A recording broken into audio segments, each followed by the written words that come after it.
اسی لیے ہمارے یہاں اسی لیے تو یہ بات چلتی ہے کہ چمڑی جائے دمڑی نہ جائے. ہاں یہ ایسے ہی نہیں، یہ سننے میں مذاق لگتا ہے لیکن ایک بہت بڑی حقیقت ہے. تو عزیز دوستو، اللہ نے جو تیسری صفت اپنے کامیاب بندوں کی فرمائی وہ یہ کہ وہ جہاں اپنے مال کو اپنے پر خرچ کرتے ہیں وہاں اوروں پر بھی خرچ کرتے ہیں. یہ بھی دیکھنا ہے کہ اس پیسے کے اندر میرے اقربا کا حصہ ہے، یہ بھی دیکھنا ہے کہ اس پیسے میں میرے ہمسایوں کا بھی حصہ ہے، یہ بھی دیکھنا ہے کہ اس مال میں میرے دوستوں کا بھی حصہ ہے، یہ بھی دیکھنا ہے کہ اس مال کے اندر غربا کا حصہ ہے، مساکین کا حصہ ہے، اس میں یتامہ کا حصہ ہے. جو اپنے مال کو 6 طرح سے خرچ کرے گا اللہ رب العزت اس کو وہاں سے دیں گے جہاں سے وہ گمان بھی نہیں کر سکتا. اپنے اوپر، عزیز و اقربا پر، والدین پر، جو غربا ہیں ان پر، جن کی گردنیں پھنسی ہیں ان پر، اور اللہ کے راستے میں. جو اپنے مال کو اس 6 طرح سے خرچ کرے گا اللہ رب العزت اس کو وہاں سے رزق دیں گے جہاں سے وہ تصور بھی نہیں کر سکتا. والذین هم لفروجہم حافظون، اور وہ حیا کے پیکر ہوتے ہیں، بے حیائی کی کسی کام کو نہیں کرتے، ان کی آنکھ ادھر ادھر نہیں پھرتی، ان کے کان فضول بکواس نہیں سنتے، ان کی زبان سے کوئی بے حیائی کا جملہ نہیں نکلتا، ان کا دماغ کوئی بے حیائی کی بات نہیں سوچتا. کوئی نامحرم سامنے آئے اسی وقت آپ نے نظریں جھکا لیں، اللہ کے نبی صلی اللہ علیہ وسلم کے ارشاد کے مطابق اسی لمحے تیرے پچھلے سارے گناہ معاف ہو جائیں گے. ہاں، اور اللہ رب العزت ایمان کی ایسی حلاوت نصیب فرمائے گا دل کے اندر کہ جب آپ نماز میں کھڑے ہوں گے تو اس حلاوت کو محسوس کریں گے. دل کو 4 راستے جاتے ہیں، نظر سے، کان سے، زبان سے اور دماغ سے. یہ 4 پائپ لائنیں دل کے اندر جا رہی ہیں. ان میں سے کسی ایک پائپ لائن کے اندر گندا پانی گیا تو سارے دل کے اندر گند اور بدبو اور تعفن پھیل جائے گا. پھر یہ جب نماز میں تو دل ہی نہیں لگے گا، قرآن دیکھنے کو تو دل ہی نہیں لگے گا، اللہ کی بات سننے کو تو دل ہی نہیں لگے گا، سچ بولنے کو دل ہی نہیں کرے گا تو یعنی وہ کوئی ایسا کام نہیں کرے گا جس پر دل پر بوجھ آئے. وہ کوئی ایسا کام نہیں کرے گا جس پر نفس پر بوجھ آئے. ہاں، اگر جھوٹ بولنے سے نفس پر بوجھ آ رہا ہے تو بول دے گا، نماز پڑھنے سے نفس پر بوجھ آ رہا ہے نماز چھوڑ دے گا، کیونکہ 4 لائنوں میں سے ایک لائن سے گندا پانی جا رہا ہے، دل اندر سے گندا ہے. جب دل منور ہوتا ہے، صاف ستھرا ہو جاتا ہے تو پھر بے حیائی کا کوئی کام نہیں کیا جاتا. میرے دوستوں، اللہ رب العزت مومنین کی یہ تعریف فرما رہے ہیں کہ اپنی شرمگاہوں کی حفاظت کرتے ہیں.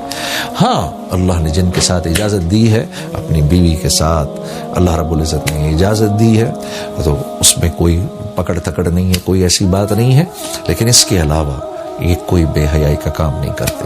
والذین هم لاماناتهم وعہدهم راعون. اب ذرا مشکل ہوتی جا رہی ہے بات، پرچہ تھوڑا مشکل ہے، ڈیفیکلٹ کوشچنز آگے آ گئے ہیں. والذین هم لاماناتهم وعہدهم راعون. جب کوئی امانت ان کو دی جاتی ہے وہ اس امانت میں خیانت نہیں کرتے. مثال کے طور پہ کوئی ذمہ داری آپ کو دی گئی ہے، آپ کسی علاقے کے میئر ہیں یا آپ کو کسی علاقے کے ناظم ہیں یا آپ کو کوئی کسی علاقے کے منسٹر ہیں، آپ کو پیسہ دیا گیا ہے کہ یہ پیسہ یہاں خرچ ہوگا، اس کی ایک ایک پائی آپ نے وہاں خرچ کی، اس کو امانت سمجھا. جب لوگ امانتوں کو ہڑپ کرنے لگیں گے تو پھر ایسی آفات اور آندھیاں آئیں گی. میرے عزیز دوستو، یہ میں نہیں کہہ رہا، یہ اللہ کے نبی کا ارشاد ہے. ہاں، پھر جس قوم میں امانت ہڑپ کی جاتی ہے وہ قوم اس کے دشمنوں کے حوالے کر دی جاتی ہے، جو ان کے گھروں میں گھس کے ان کے مالوں کو لوٹتے ہیں. ہاں، اور لِأَمَانَاتِهِمْ وَعَهْدِهِمْ رَاعُونَ. جب وہ اپنی زبان سے کسی بات کو کہتے ہیں تو اس کو پورا کرتے ہیں، اپنے عہد کو پورا کرتے ہیں. میرے عزیز دوستو، ایک چیز جو میں نے بہت نوٹ کی ہے، جو بڑے دکھ سے اور تکلیف سے میں آپ کے سامنے عرض کرنا چاہتا ہوں، کہ جب آپ ویسٹرن کنٹریز میں کبھی جائیں، آپ یقین کریے ان کے ہاں سب سے بڑا جرم جھوٹ بولنا ہے، جس کے بارے میں میرے نبی نے فرمایا کہ مسلمان بخیل تو ہو سکتا ہے، مسلمان بزدل بھی ہو سکتا ہے، لیکن مسلمان جھوٹ نہیں بول سکتا۔ آپ یقین کرو ویسٹرن کنٹریز میں یہ چیز آپ کو بدرجہ اتم نظر آئے گی۔ نیوزی لینڈ کے بارے میں تو مشہور ہے، ہمارا سفر ہوا نیوزی لینڈ میں، وہاں پر تو وہاں کے ساتھی لوگ ہمارے بتا رہے تھے وہاں کوئی جھوٹ نہیں بولتا۔ وہاں اگر آپ کسی کو کوئی بات کہتے ہیں وہ اس بات کو وہ منوان قبول کر لیتا ہے کہ یار یہ جھوٹ نہیں بول سکتا، سامنے والا میرے سے جھوٹ نہیں بولے گا۔ ہاں، ایسی قوموں کو اللہ عروج دیتے ہیں، بغیر ہتھیاروں کے عروج دیتے ہیں، ورنہ دنیا کے ہتھیار جمع کر لو، اگر میرے دوستو وہ صفات نہیں ہیں جو اللہ کو مطلوب ہیں تو ساری دنیا کے اسباب رکھنے کے باوجود اللہ سارے عالم میں ذلیل کر کے دکھائیں گے۔ ہاں، کیونکہ عزت و ذلت تو اس کے ہاتھ کے اندر ہے۔ ہاں، عزت اور ذلت کا تعلق اسباب سے تھوڑی ہے، عزت اور ذلت کا تعلق تو اندرونی صفات سے ہے۔ تو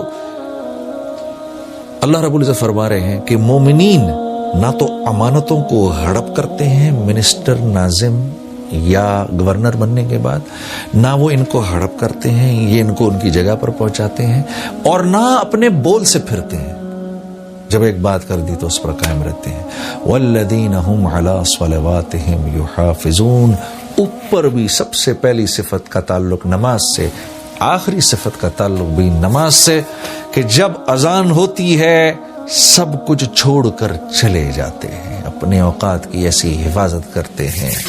والذین هم علی صلواتہم یحافظون، سبحان اللہ، وہ اپنی نمازوں کے اوقات کی حفاظت بھی کرتے ہیں۔ خشوع اور خضوع سب سے پہلے ذکر فرمایا، سب سے آخر میں دوبارہ نماز کا دوبارہ ذکر فرمایا۔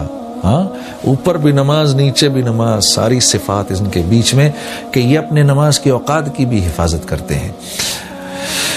مشہور محدث حضرت عبداللہ بن مبارک رحم اللہ جب انتقال ہوا تو ایک طالب علم کو خواب میں آئے، تو طالب علم نے پوچھا اللہ نے آپ کے ساتھ کیا معاملہ کیا؟ کہا اللہ نے میرے ساتھ بہت ہی احسن معاملہ کیا، مجھے معاف کر دیا، لیکن یہ میرے گھر کے سامنے جو لوہار رہتا ہے اس کے ساتھ اس کو مجھ سے بھی اونچا درجہ دیا۔ کہا اچھا؟